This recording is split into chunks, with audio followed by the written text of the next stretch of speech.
Hello, everyone. Welcome to We Are the Nobodies, and today's theme is languages. And I will be speaking about my home language, which is Afrikaans. Okay. So could you please just tell us what your ethnicity is? And of course, you've already told us what your language is, but could you just tell us what your ethnicity is? Yes. I am a South African colored, and I speak Afrikaans. That's my home language. So could you please tell me, is Afrikaans a part of your identity or is it just merely a tool for communication?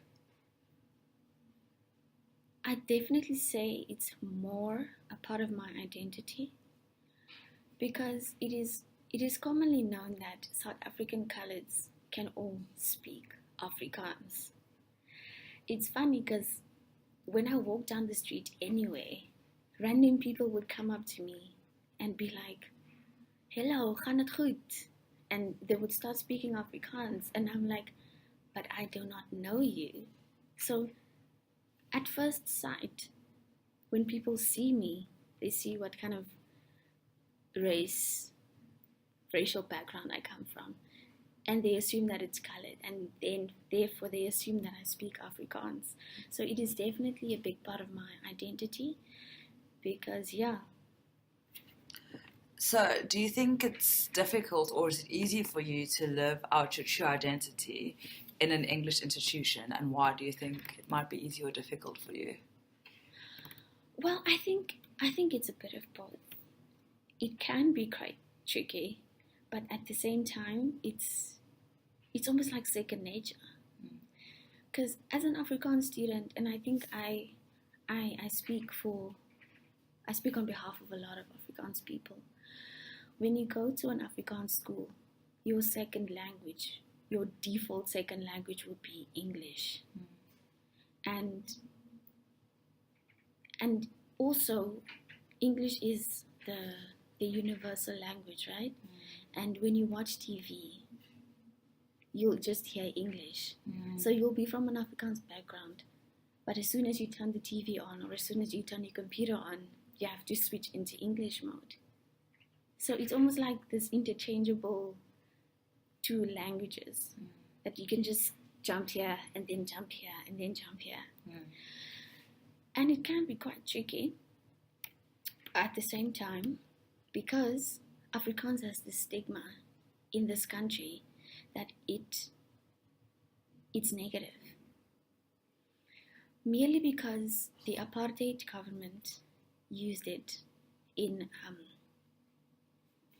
as a tool to further their own agenda. This is definitely for racial purposes and discrimination,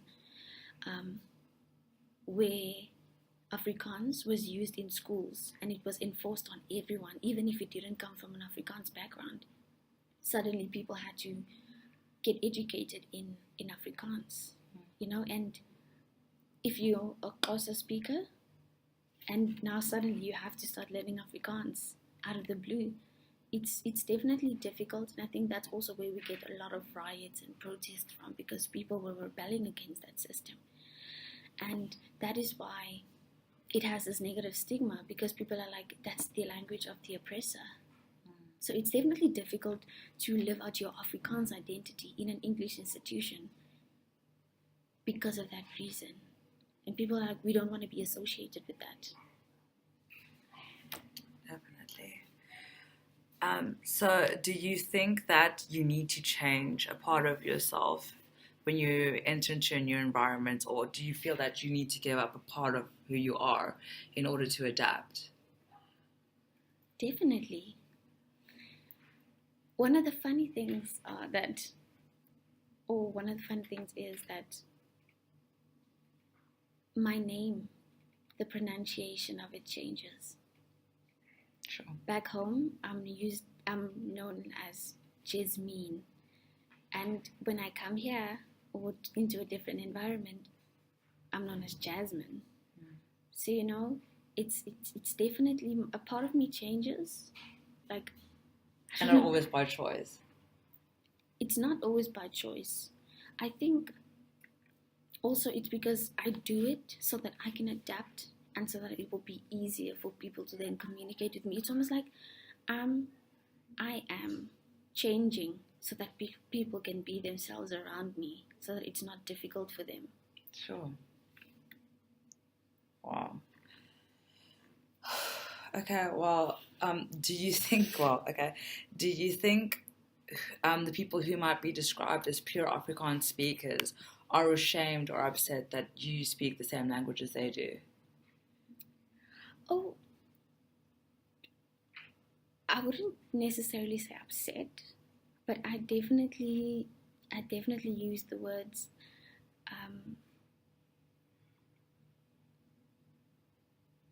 astonished. I'm not sure if that is the real word, because it is known that, it is commonly known that your pure traditional Afrikaans speaking people are white. And I also went to a white Model C school. So I kind of learned to speak the traditional standard pure Afrikaans when I'm on the school grounds.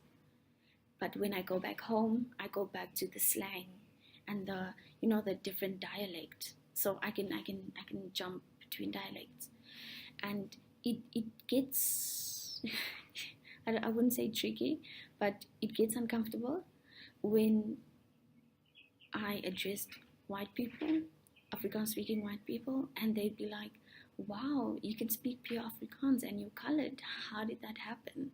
Yeah. So you get that stereotype even in your language. Even in my own language, I get that. Sure. So, seeing as, obviously you love your language and it's a part of who you are, what is perhaps your favorite phrase in Afrikaans? It would definitely be skelm se vet brand uit. And it roughly translates to the skelm being the wrongdoer or the criminal, that his fat will burn. It sounds very, very funny in English, but it basically means that your past will catch on to you, like the wheel will turn, and also that thing of karma. What goes around comes around. Mm-hmm. And that's what it means. Skelm se vet brand uit. Sure. That does sound weird in English. Okay, so just a last question, and thank you so much for being here. What could you tell us, even myself included, something interesting about, the Cape Colored Afrikaans, or even Afrikaans in general, that not many people know? Oh, I would definitely say I'll speak about the origin. When the Dutch settlers came here with Jan van Riebeeck in 1652, they spoke Dutch, like pure Dutch, right?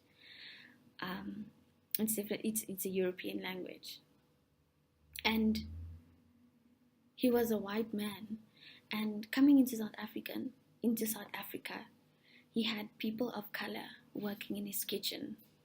That's basically a broad term for being his maids. So these were people of color, right?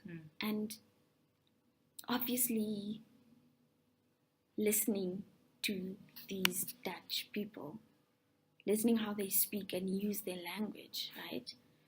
They would catch on to it. Like, they would start using Dutch words and Dutch sentences and stuff, and mix it with Nguni languages like Xhosa and Zulu. So now you have this mixture of languages, which mainly came from Dutch, and you had this little daughter language, which was then, or which we know today as Afrikaans.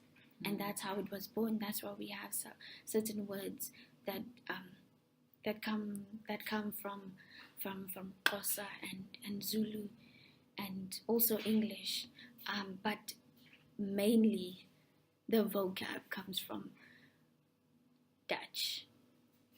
And it's also commonly known that if you speak Dutch and I speak Afrikaans, we will understand each other. Obviously not to the finest detail, but we will be able to communicate. There's also this theory of Afrikaans consists of 90% Dutch vocab and language rules and grammar and everything. So yeah, Dutch is basically the mother language of Afrikaans. And funny enough, it was created by people of color. And then during the apartheid era, the white government took the language and used it as a tool to further their agenda, like as I mentioned before. And this was for racism and discrimination. And they kind of made it their own language. But it was never theirs to begin with. And that's why people are always like, we don't want anything to do with Afrikaans. It's the language of the oppressor. But then I'm like, but it was never theirs to begin with. And momentarily I'm starting this club in this institution, an Afrikaans club, where we are basically working towards taking the language back. Like, we want to make it ours again. We want to own it because it was created by our people. And we definitely want to kill the stigma attached to it. No, to oppressor's language. Thank you so much. My pleasure. And hopefully you'll feature on again in the future sometime. I'm looking forward to it. Okay, perfect. Thank you so much. Okay. Bye. Bye.